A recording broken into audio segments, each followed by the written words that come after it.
अस्सलाम स्टूडेंट्स, आज हमने जो नेक्स्ट टॉपिक पढ़ना है वो है वेरियस लाइंस फॉर कम्युनिकेशन। जब आप लाइंस की बात करते हैं, जब हमने डेटा ट्रांसफ़र करने की बात की है तो हमने कहा है कि कंप्यूटर एक दूसरे के साथ कनेक्टेड होते हैं यूजिंग वायर्स। तो लाइंस मीन वायर्स और केबल्स जो हम यूज़ कर रहे होते हैं डेटा को ट्रांसफ़र करने के लिए, और किस तरह की केबल्स और कौन सी केबल्स यूज़ होती हैं या कौन सी वायर्स हैं, लाइंस हैं जिनके ऊपर हम डेटा को कम्युनिकेट करते हैं। तो हमारे पास दो मेन टाइप्स हैं जिनको हम यूज़ करते हैं डेटा ट्रांसफ़र करने के लिए, जिसमें नंबर वन है ISDN, और ISDN stands for integrated services digital network. इसमें हमारे पास केबल्स होती हैं, लेकिन केबल्स पे डिजिटल फॉर्म में जो डिजिटल नेटवर्क का डेटा है, डिजिटल फॉर्म मीन हमारे पास डिजिटल से मुराद होती है ज़ीरो और वन की फॉर्म में, बाइनरी फॉर्म में जो डेटा हम ट्रांसफ़र करते हैं। तो ISDN लाइन है एक dial up, it's faster than dial up telephone lines. Dial up telephone lines basically जो टेलीफोन केबल्स होती हैं आपकी, वो हमारे पास हैं, लेकिन ये उससे ज़्यादा फास्टर है। जो टेलीफोन लाइंस केबल्स के थ्रू हम नेटवर्क बनाते हैं, उससे ज़्यादा फास्ट हमारे पास ISDN है। और ये क्यों फास्ट है? क्योंकि इस पे डेटा जो है वो डिजिटल फॉर्म में ट्रांसफ़र होता है। उसको ट्रांसफ़र करने से पहले और रिसीव होने के बाद हमें ट्रांसलेट नहीं करना पड़ता कि पहले कंप्यूटर उसे डिजिटल फॉर्म में समझता है और लाइन के ऊपर इलेक्ट्रिक फॉर्म में डेटा जाता है एनालॉग फॉर्म में, तो हम पहले उसे कन्वर्ट करें, ट्रांसलेट करें, फिर जब रिसीव करें तो रिसीव करने से पहले उसे दोबारा ट्रांसलेट करें, क्योंकि कंप्यूटर भी डिजिटल डेटा को अंडरस्टैंड करता है और ये केबल्स भी डेटा को डिजिटल फॉर्म में ट्रांसफ़र करती हैं, तो इसकी वजह से ये फास्टर होती हैं than dial up telephone lines. जो टेलीफोन केबल्स होती हैं वो डायल अप होती हैं, इट्स मीन कि वो डिजिटल डेटा को ट्रांसफ़र नहीं कर रही होती। उनके ऊपर डेटा को ट्रांसफ़र करने से पहले हम डेटा की फॉर्म को चेंज करते हैं, उसे बाइनरी या डिजिटल फॉर्म से एनालॉग फॉर्म में लेके आते हैं और फिर हम ट्रांसफ़र करते हैं।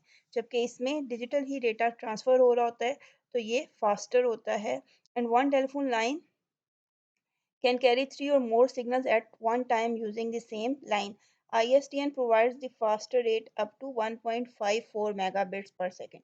इसमें हमारे पास इसकी स्पीड कितनी है इन केबल्स पे, हम जो डेटा सेंड करते हैं 1.54 मेगाबिट्स मेगाबिट्स पर सेकंड हम सेंड कर सकते हैं, जबकि जो टेलीफोन लाइन है वो एक वक्त में दो या तीन सिग्नल कुछ सिग्नल्स को ट्रांसफ़र करती है, तो इसमें नंबर ऑफ़ बिट्स में और 1.54 मेगा बिट्स सेंड हो रही होती है, और मेगा बिट्स आपको पता है 1024 किलो बिट्स, और 1024 किलो बिट्स में हमारे पास कितना डेटा आता है, अगेन 1 किलो बिट में 1024 बिट्स होती हैं, तो इसकी स्पीड जो है वो हायर होती है।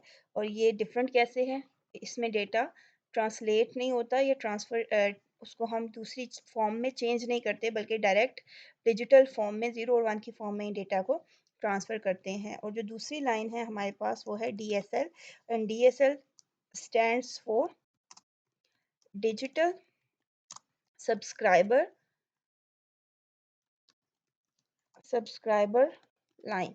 अब इसका बेनिफिट क्या है कि इसमें हम टेलीफोन लाइंस को यूज़ करते हैं, लेकिन टेलीफोन लाइंस पे जो डेटा होता है उस पे डिजिटल डेटा को उस पे सेंड करते हैं। डिजिटल डेटा को telephone lines mean telephone lines are used to transfer. अब लाइंस की बात जहाँ पे भी हो रही होगी, it's mean cables transfer data in faster way. और फास्टर वे में कैसे? DSL जो है उसको इंस्टॉल करना आसान होता है, ये एक बेसिकली एक हार्डवेयर डिवाइस है। जैसे आप PTCL का नेटवर्क लगाते हैं तो आपको वो एक डिवाइस अटैच करके देते हैं, और उस डिवाइस पे उसके थ्रू आप इंटरनेट पे डेटा किसी भी फॉर्म का डेटा सेंड या रिसीव कर सकते हैं, इंटरनेट के साथ आप उसे कनेक्ट कर सकते हैं। लेकिन वो कनेक्शन होता किसके थ्रू है? जो आपके पास टेलीफोन की केबल आ रही होती है PTCL की, वही लाइन आके आपके उस DSL के साथ उस उस डिवाइस के साथ कनेक्टेड होती है, और उसके थ्रू आप डेटा सेंड और रिसीव कर रहे होते हैं।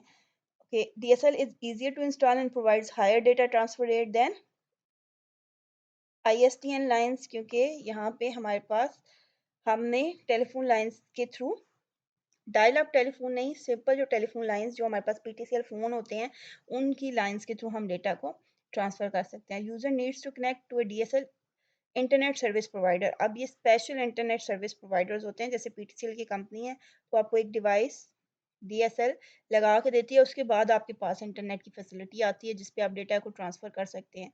और इसका जो ट्रांसफ़र रेट है वो हमारे पास कितना है, 10 किलो बिट्स पर सेकेंड टू 10 मेगाबिट्स, और उसमें हमारे पास 1.54 मेगाबिट्स था, जबकि इसमें 10 मेगाबिट्स पर सेकंड तक हम ट्रांसफ़र कर सकते हैं from one location to another using telephone line. और इसमें हम टेलीफोन भी यूज़ कर रहे होते हैं और उसके साथ साथ इंटरनेट की फैसिलिटी भी यूज़ कर रहे होते हैं। ओके, DSL जो है वो computers works better when the computer is close to the service provider. Official DSL is a popular digital line alternative for the small business or home user. अच्छा, better क्यों होता है जब आप सर्विस प्रोवाइडर के करीब होते हैं, क्योंकि आपका घर जितना ऑफिस या PTCL का जो नेटवर्क है, सर्वर है, उसके करीब होगा उतनी ही स्पीड आपको हाई मिलेगी, क्योंकि जो डिस्टेंस है केबल पे जो डेटा ट्रांसफ़र करने का डिस्टेंस और रिसीव करने का है वो कम हो जाता है। ओके, इसके बाद जो नेक्स्ट हमारा टॉपिक है वो है different different methods to access network. हमने कहा था कि जब हम लैन पे कंप्यूटर्स कनेक्ट करते हैं तो एक वक्त में एक से ज़्यादा कंप्यूटर डेटा को एक्सेस करने की कोशिश करते हैं, और बस टोपोलॉजी में जैसे हमारे पास एक सेंट्रल वायर होती है और उस पे डिफरेंट कंप्यूटर एक साथ काम कर रहे होते हैं, उनमें कोई प्रॉब्लम ना आए, कोई डेटा हमारा लॉस ना हो, उसके लिए हम ईथरनेट प्रोटोकॉल यूज़ करते हैं। और ईथरनेट प्रोटोकॉल क्या था कि वो पहले चेक करता है, अगर डेटा किसी ने सेंड करना है तो पहले लाइन को चेक किया जाता है। अब डिटेक्ट करने के कंक्लूजन हो सकती है या नहीं हो सकती, या डेटा सेंड कर सकते हैं या नहीं कर सकते, उसके डिफरेंट मेथड्स हैं जो ईथरनेट प्रोटोकॉल में डिफाइन होते हैं। सबसे पहला जो मेथड है उसको हम कहते हैं CSMA और CD। इसको हमने, इसकी एब्रीविएशन क्या है, क्लूजन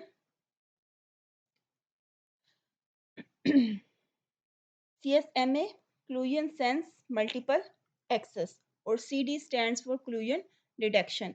और ये उस वक्त काम करता है जब एक वक्त में दो या तीन कंप्यूटर्स, दो तीन या ज़्यादा कंप्यूटर्स एक वक्त में डेटा को सेंड करने की कोशिश करते हैं।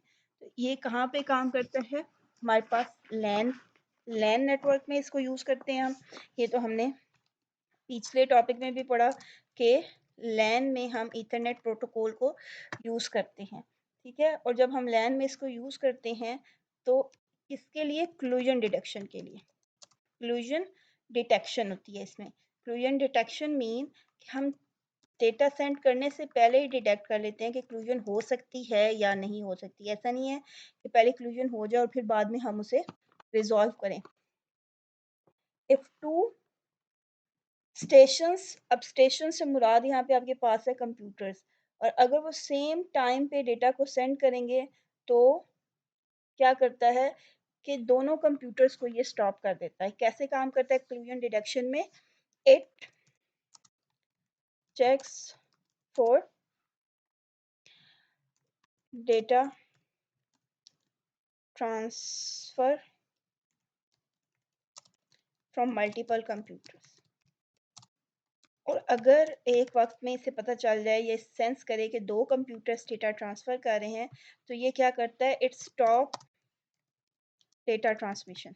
जहाँ पे जो सिग्नल होता है वहीं पे उसको स्टॉप कर देता है और दोनों कंप्यूटर्स को मैसेज सेंड करता है, and send message to sending computers के उस।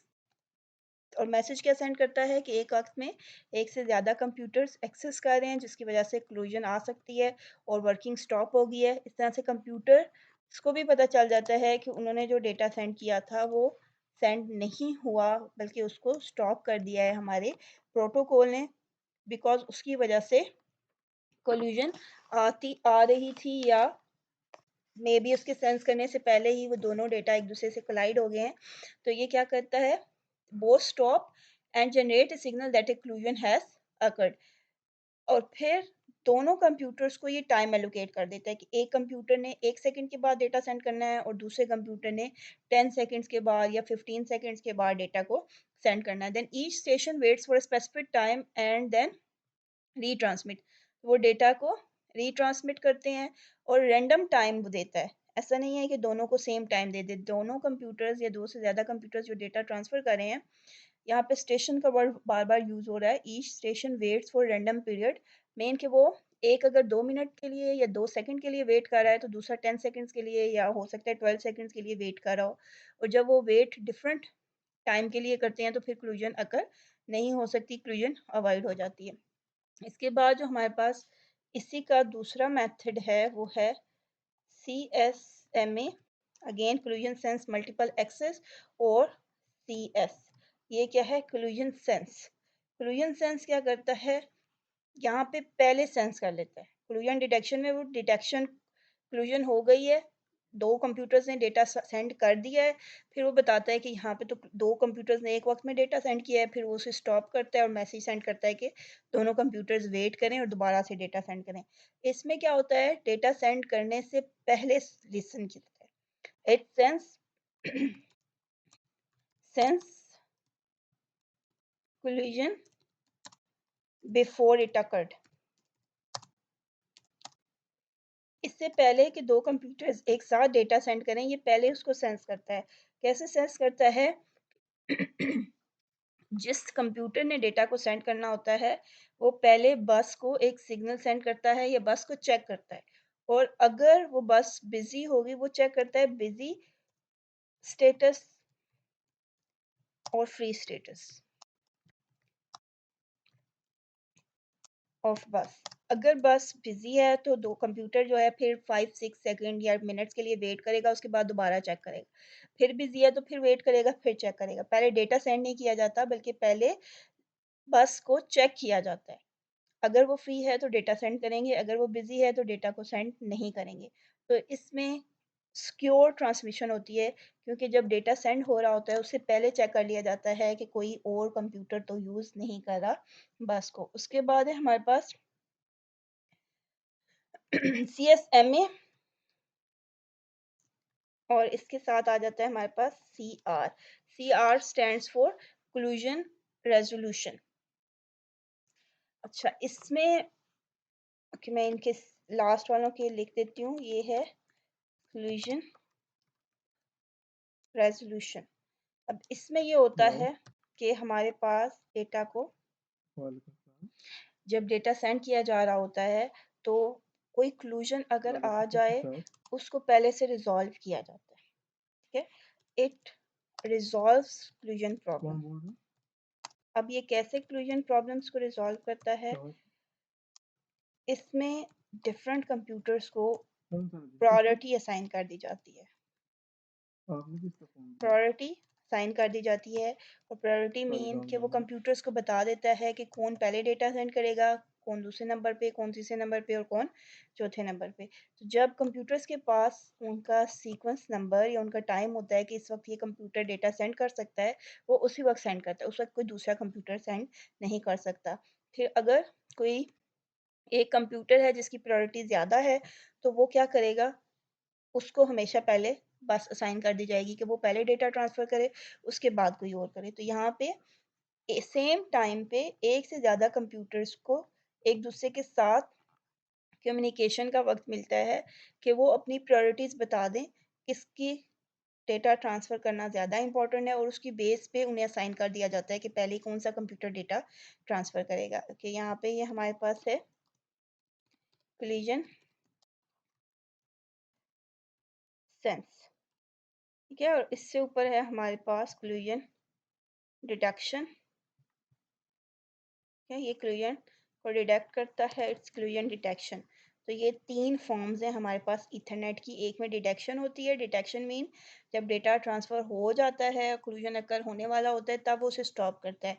दूसरे में क्या है, वो पहले सेंस कर लेता है, अगर कोलिजन होने के चांसेस हैं तो वो स्टॉप, कंप्यूटर पहले चेक करता है कि कोलिजन हो सकता है या नहीं हो सकता। अगर हो सकता है तो वो डेटा ट्रांसफ़र ही नहीं करता, और अगर फ्री हो तो वो डेटा ट्रांसफ़र कर देता है। तो कोलिजन रेज़ोल्यूशन में क्या होता है, डिफरेंट कंप्यूटर सेम टाइम पे एक दूसरे के साथ कम्युनिकेट करते हैं, डेटा ट्रांसफ़र नहीं करते, वो सिर्फ प्रायोरिटी डिसाइड करते हैं कि किसका डेटा ज़्यादा इंपॉर्टेंट है, किसका काम ज़्यादा अर्जेंट है। उस बेस पे कंप्यूटर्स को असाइन कर देते हैं बस, ताकि अर्जेंट काम पहले हो जाए और बाकी काम बाद में सेंड किए जाएँ। तो ये हमारे पास ईथरनेट के मेथड्स थे। इसके बाद next question, internet and history of internet आपको होमवर्क मिला हुआ था, आई होप कि आपने ये कर लिया होगा। इसके बाद है हमारे पास कि इंटरनेट को हम, how internet can be useful. Okay, ये भी सिर्फ मैं इनके पॉइंट्स को ब्रीफली एक्सप्लेन करूंगी, आप लोग इसे डिटेल में पढ़िएगा कि इंटरनेट हमारे लिए क्यों इम्पोर्टेंट है, कहाँ पे यूजफुल है और कौन कौन सी सर्विसेज हमें प्रोवाइड करता है। Okay, uses of internet. अच्छा, सबसे पहले इसमें आ जाता है www, which stands for world wide web, जिसको आप बोलते हैं internet. World wide web mean कि पूरी दुनिया के इंफॉर्मेशन इसमें स्टोर होती है। इसमें मिलियंस ऑफ वेबसाइट्स होती हैं। मिलियंस ऑफ वेबसाइट्स क्या हैं, www is a collection of websites. और वेबसाइट क्या है, website contains different web pages. Website, okay, world wide web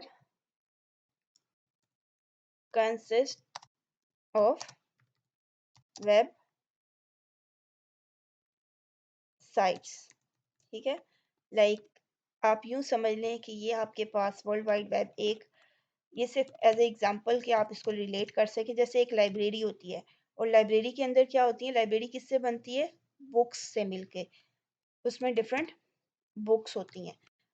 और एक बुक किससे बनती है, वेबसाइट जो है, वर्ल्ड वाइड वेब, या मैं यहाँ पे अगर इसे और क्लियर कर दूँ, world wide web consist of websites, like library consist of books, or each website consist of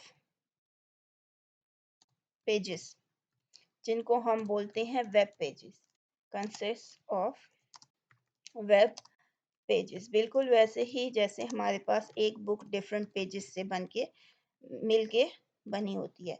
तो बेसिकली हमारे पास जो आपको ये स्क्रीन का इंटरफेस नज़र आ रहा होता है, जैसे मैंने ये स्क्रीन एक ओपन की हुई है, तो इसको हम बोलते हैं कि ये एक वेब पेज है।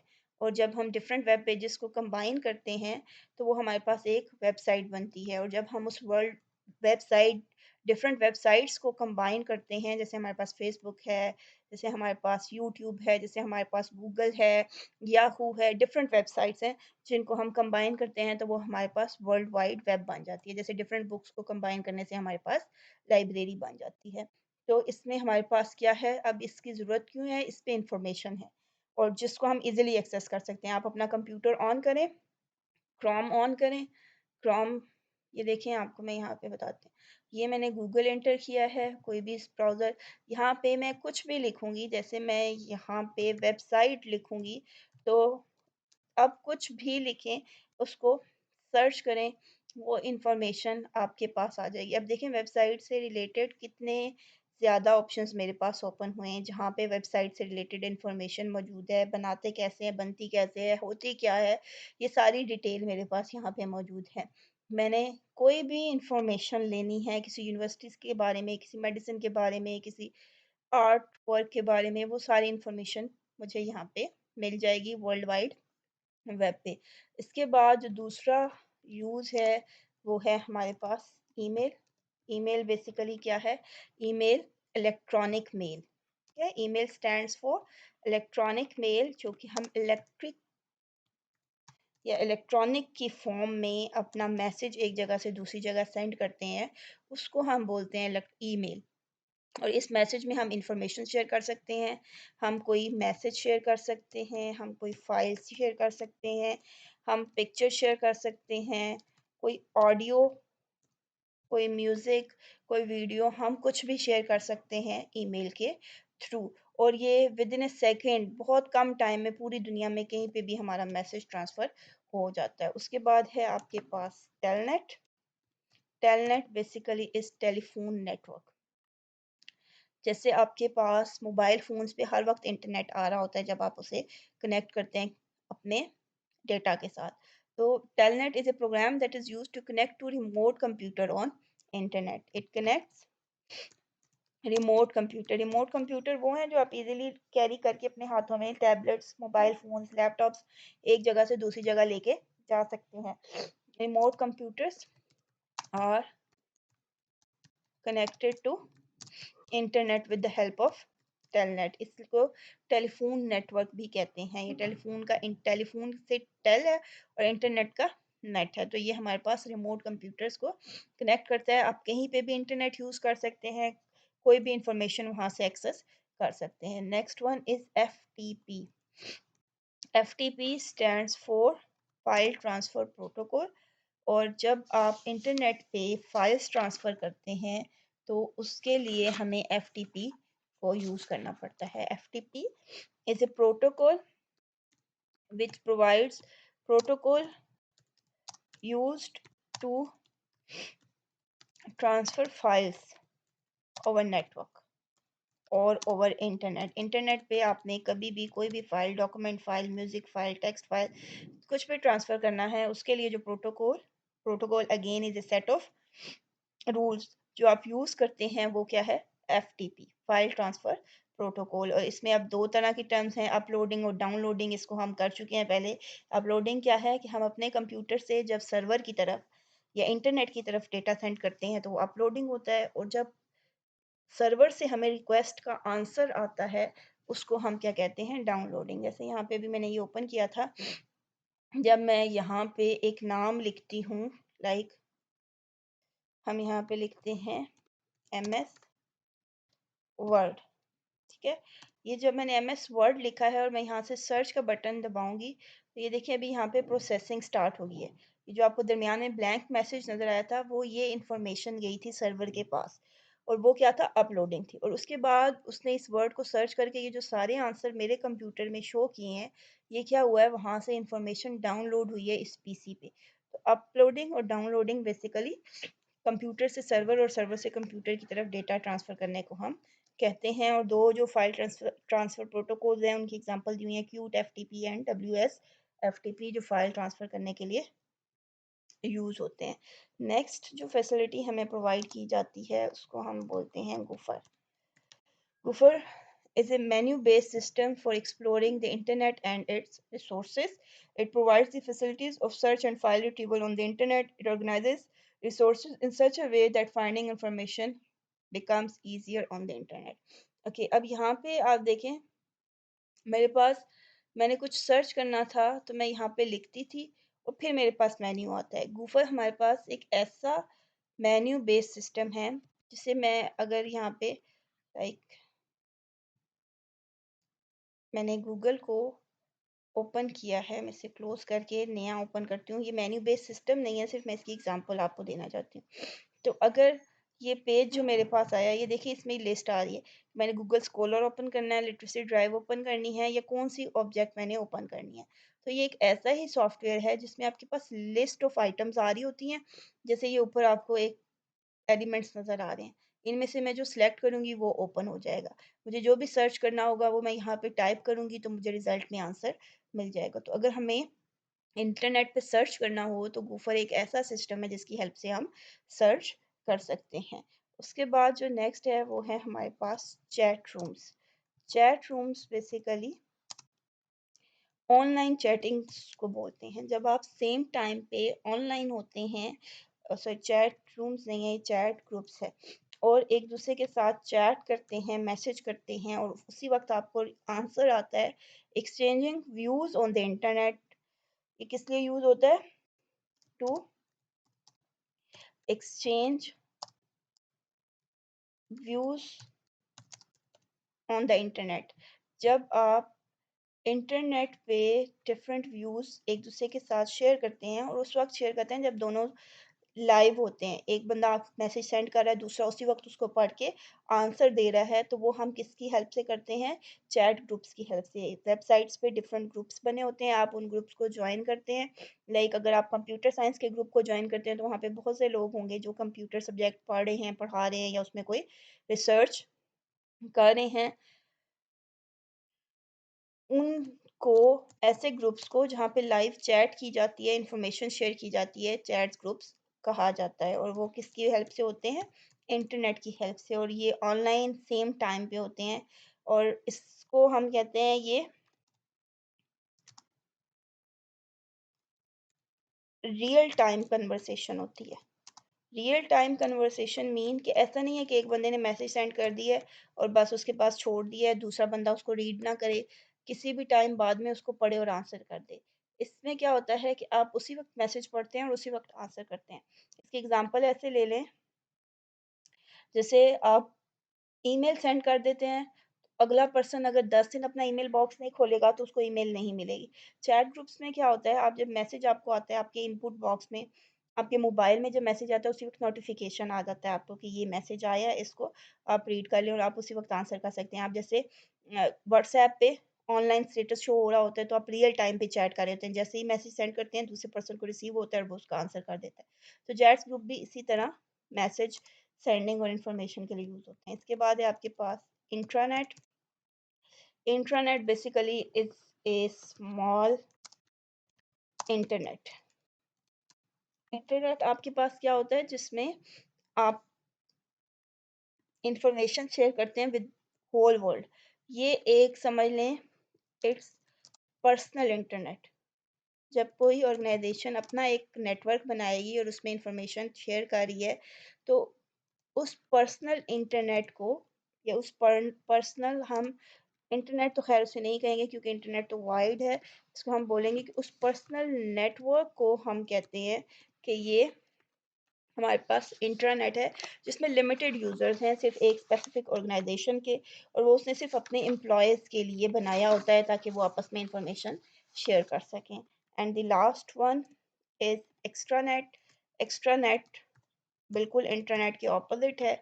इसकी एग्जांपल है हमारे पास इंटरनेट। ठीक है, इसकी एग्जांपल में आता है इंटरनेट जिसपे कोई भी यूज़र किसी भी दूसरे यूज़र से कनेक्ट हो सकता है, इंफॉर्मेशन शेयर कर सकता है। जब आप 2 या 3 या 4 इंटरनेट्स को कंबाइन करते हैं तो आपके पास एक्स्ट्रा नेट बन जाता है जो कि आपके पास एक कंप्लीट इंटरनेट की फॉर्म में होता है, जो कि साइज़ में, नंबर ऑफ़ यूज़र्स में इंटरनेट से बड़ा होता है। ओके, इसके बाद आपके पास लिखा हुआ है ईमेल। ईमेल आप लोगों ने, नेक्स्ट जो टॉपिक है ये आप लोगों ने खुद रीड आउट करना है, सिर्फ थ्योरी है। ईमेल क्यों यूज़ होती है, इसका पर्पस क्या है, ईमेल के यूजेस क्या क्या हैं, इसके एडवांटेजेस क्या हैं, ये सब यहाँ पे लिखे हुए हैं। अच्छा, आपने मुझे ईमेल के एडवांटेजेस तो लिखे हुए हैं यहाँ पे और यूजेस। आपका टास्क ये है कि आपने डिसएडवांटेजेस मुझे पेजेस पे लिख के सेंड करने हैं कि ईमेल के डिसएडवांटेजेस क्या हैं। ठीक है, कोई से भी 3 4 या 5 जितने आपके माइंड में आते हैं वो आपने मुझे लिख के आज के लेक्चर के बाद सेंड करने हैं। ठीक है, तो ये आपका एक होमवर्क छोटा सा हो गया कि आज के लेक्चर के बाद आपने इसके जो आपके माइंड में आते हैं कि ईमेल के फ़ायदे तो बहुत सारे हैं हमारे पास जो आप पढ़ेंगे भी कि हम वीडियोस और क्लिप्स और कुछ भी सेंड कर सकते हैं with in A seconds, message send कर सकते हैं, कोई कॉस्ट नहीं आती और भी बहुत से फ़ायदे आप पढ़ेंगे, लेकिन आपने मुझे इसके डिसएडवांटेजेस बताने हैं। नेक्स्ट आपके पास जो टॉपिक है वो है H T T P. HTTP is basically hyper